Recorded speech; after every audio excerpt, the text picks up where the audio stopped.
whose business is to give us that knowledge. Om Agyanati Varandasya. This is why Angira Muni, Narad Muni was enlightening this Chitraketu who was in ignorance. This story is there in the Bhagavatam for us to read and enlighten us by studying the scriptures. This Bhagavatam is not ABC of economics. It is spiritual knowledge. They enlighten the soul from within. Bhagavatam, Bhagavan, the topics of Bhagavan, God, Supreme Lord. If we want to increase our love for Krishna, attachment to Krishna, Krishna Prem, love for bhakti, devotion to Krishna, we have to give up this bodily platform. That's why it's so strongly emphasized in this purport. When we know I am not this body, when you know you're not this mind, things will become super easy. Super easy. Hard. You'll find it's easy to get up. I'm sleeping in the bed, everything. I just get up, bang. We get up, and I've done it time and time again. It's such a good feeling. Every time you give in to sense enjoyment, you end up in misery. That's why it is said, what you think is happy tastes, mode of passion tells us that happiness in the beginning, and it tastes like so enjoyable, and it ends like poison. The Krishna consciousness, chanting Hare Krishna, association, serving Krishna, is all along, from beginning and an end, there is full of bliss. It's all good. There's no suffering.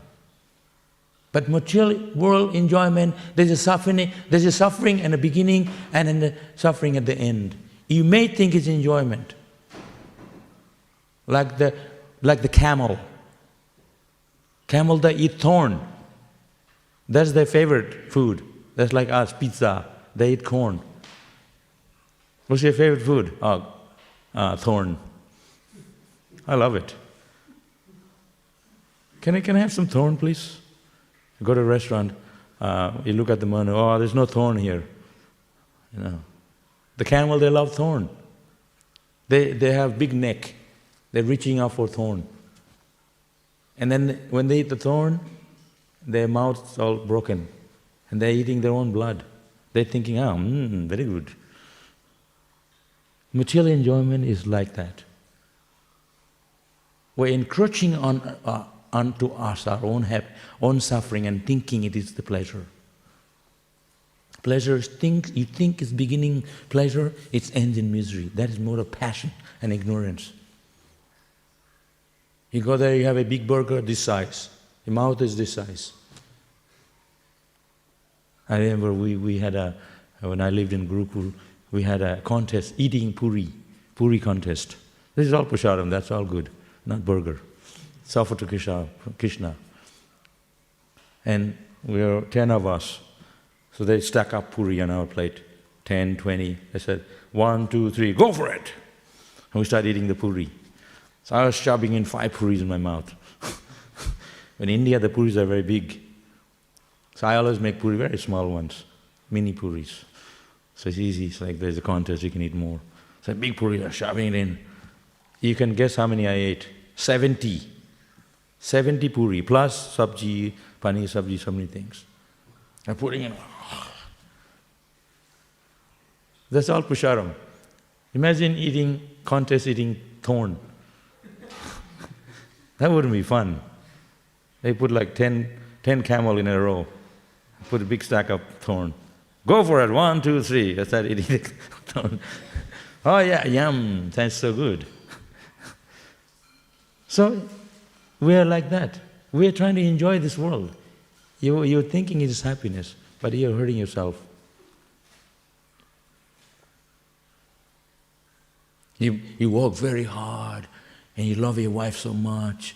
You buy her a nice car because you have all this money, and build a nice home. After some time, bye-bye, she takes off. And then she wants half of your money in your house. Good luck, Baba. This is married life. Don't take offense because this is what happens. This is reality. I'm just telling the truth. So there is a struggle in this world. I used to think, like before I was married before, and everybody told me not to, and then I did anyway, because when you love, you think, oh, everything is, you don't listen to philosophy. Well, who are you? And then you find out for yourself, because Krishna doesn't force onto you. He wants you to find out for yourself.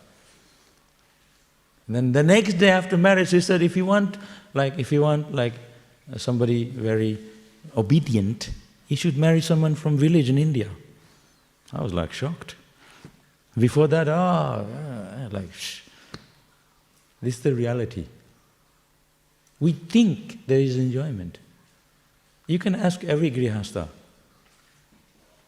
Husbands every day out working, isn't it? How much time you spend at night, at home, every day, at home only. You get up, you go to work. So you buy a home, 50% of your time you're at the workplace. You spend the time only less. So enjoyment is very little. You can sit here all day in the temple, chant Hare Krishna. You don't have a bank balance, nothing. You just have cloth. Why do you think the gopis, they're the highest devotees?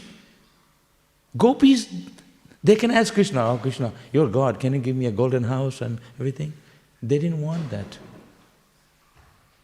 They're running after Krishna. Krishna is playing flute. You go to India, people are playing flute everywhere. I lived in Vrindavan 5 years. You can hear people playing flute. They're mining the field at night. They're nothing to do, they play flute. Sounds good. So I didn't run after the guy looking for playing flute. Bhagwan, hey. Krishna is playing the flute. The gopis are running. When Krishna plays the flute, it's mentioned the sound of the flute is so sweet and is so, enchanting, that the birds would drop off from while they're flying. They couldn't keep balance, they're ecstasy, they're falling off. If you're doing kirtan, your body becomes melting, playing flute. You're holding a cup of water, because the body becomes very like Krishna playing the flute. So they were running after Krishna. But they didn't ask Krishna for anything material.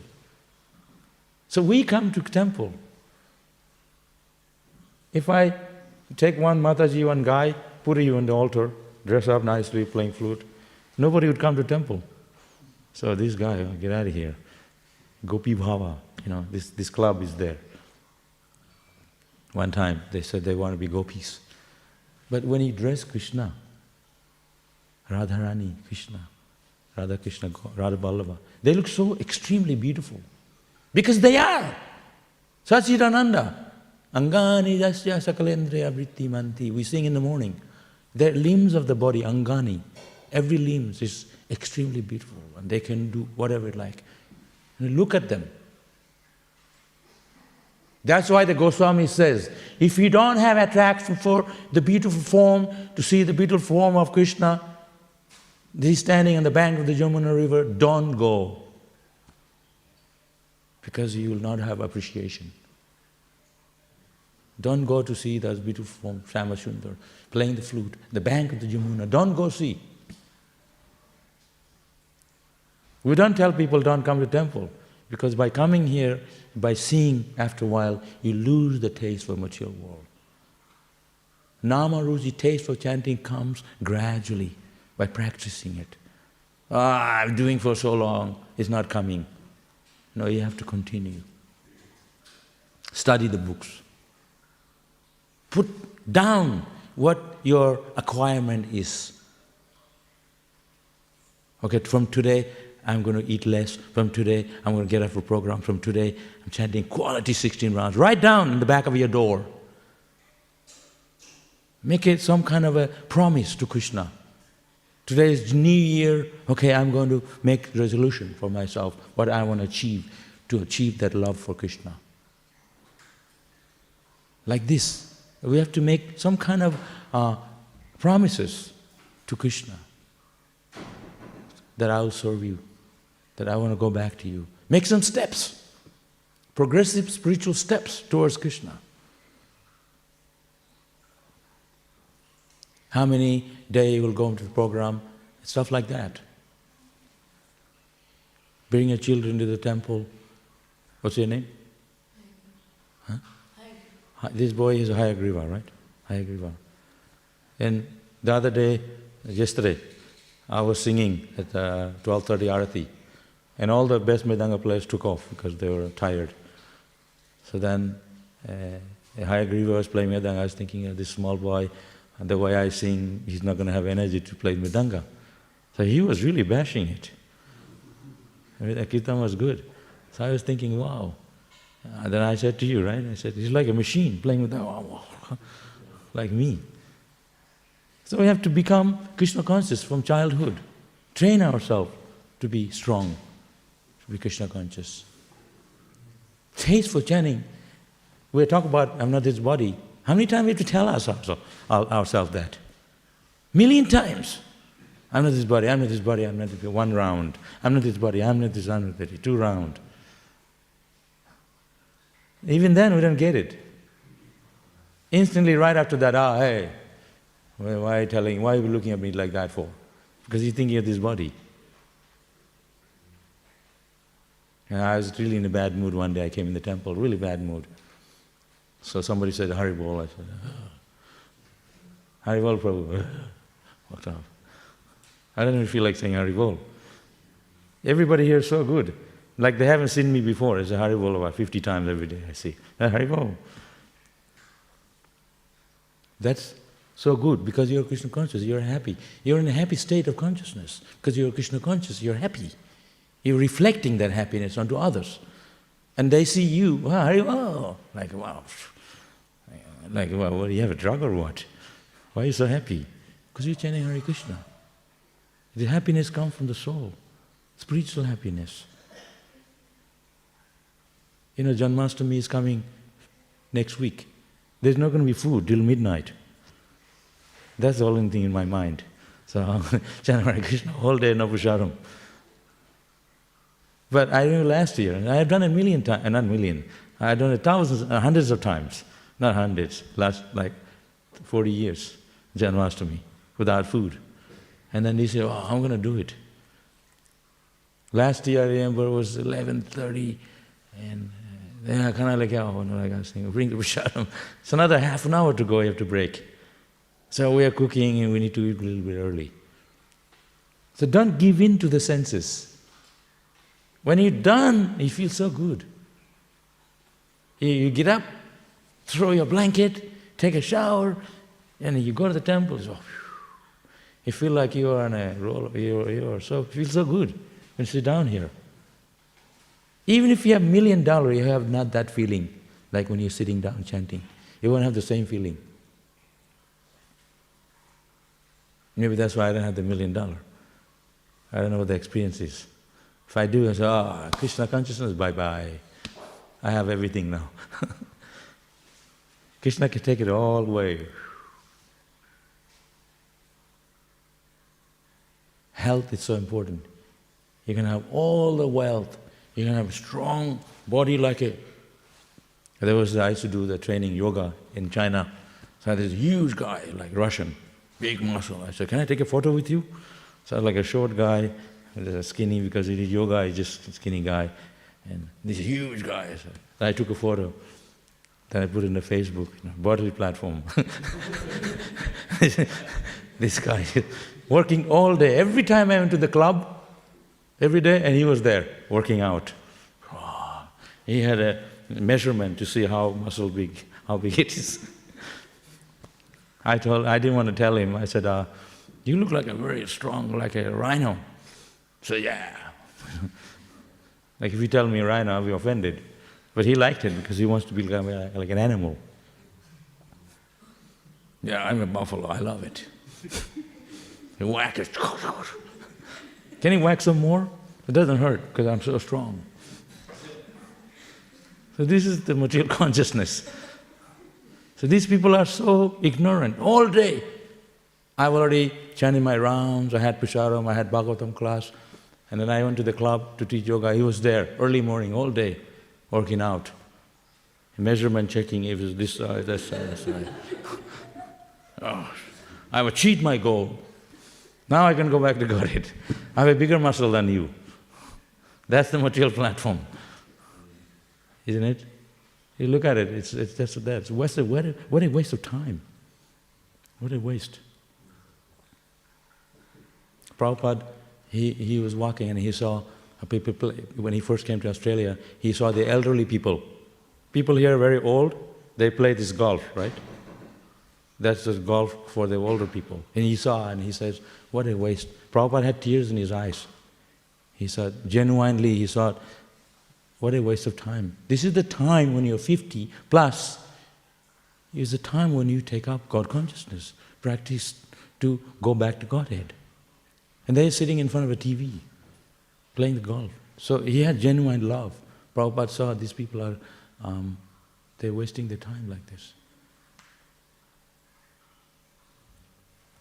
So this whole idea of being in the material platform, bodily platform, comes when we can talk about Krishna consciousness, like singing the glories of Krishna, sweet pastimes of Krishna, Krishna's childhood pastimes, chanting Hare Krishna nicely in the association, serving the beautiful deity, cooking. Sometimes I'm cooking and then so nice food, I'm thinking, wow. I didn't have any lalasa, I didn't have any thinking, oh wow, I want to eat. I just didn't feel it like that. I'm thinking I was just for Krishna's pleasure. Sometimes people come in, oh, look at that. That's why you don't allow people to come and lust over the food. It's going to be offered to Krishna. Cover the food, the dogs don't see it. People lust over, then you can't offer it. So you have to always imbibe this mood. It is for the pleasure of Krishna. And Krishna will bless you. Whew. Why Radharani has her hand like that? Because she's blessing. Her blessing, spiritual blessing, is so much more powerful, the Shakti. You don't care about eating, material pleasure. You have a higher taste. The yogis in the Himalayas, they're sitting all day meditating. We're there to enjoy. They're here really missing out. We live in the city, we have a good life here. They're living in the forest with nothing. What are they getting out of it? They have a higher taste. They have something. That's why they're so happy. So the happiness is based on serving Krishna, not any material happiness. Like the Sanatana Goswami. He was chanting japa, and somebody gave him a touchstone. Touchstone you can touch and the metal will become gold. I'd love to have that. We have big tons of gold. You touch everything, metal will have gold. We don't have a touchstone. We have to work very hard for living. So suppose we have a touchstone, well, forget crossways, forget all the work. We have gold coming in, we don't have to do anything. We just chant Hare Krishna all day. You know what I mean? So Krishna wants to see us work hard, not just easy peasy. Everything easy. We have to work hard to go back to Godhead. So Sanatana Goswami is touchstone. He is living in the garbage. Someone said, oh, this Goswami had a touchstone. So he went there. So, oh Swamiji, I heard he have a touchstone. Can you give me? Yeah, sure. Where is it? Oh, it is in the garbage. So he went through and he got it. A touchstone, he put it in a safe, nice place, not in the garbage. He was walking home, touchstone. Then he's thinking, why he kept it in the garbage? It's so valuable. So he went there, he said, you have something better? Why you keep it in the garbage? Touchstone. He said, yeah, I have something better. But you have to throw that away in the Yamuna river, if you want that. He said, yeah, sure. He shave up chanting Hare Krishna under the tonshi plant. The higher thing is when you give up is sense enjoyment. Sense enjoyment cannot give you, then it blocks us from getting that. This is the whole philosophy on this point. And I need to stop here because the higher taste is waiting for me in the kitchen. Big spoon there and stuff. Any questions? One questions. Yes. Very loudly. Thank you, Prabhuji. My question was like, you told that whatever we offer or whatever we give to Krishna is for Krishna's pleasure, and we should not like think it's like so good, it should be for me. But sometimes we see we are thinking like that it's for Krishna's pleasure, but still that mood comes like, oh, it's like so good. So how can we? That's the whole class I gave on that point. You want me to repeat it again, or? Yeah. So.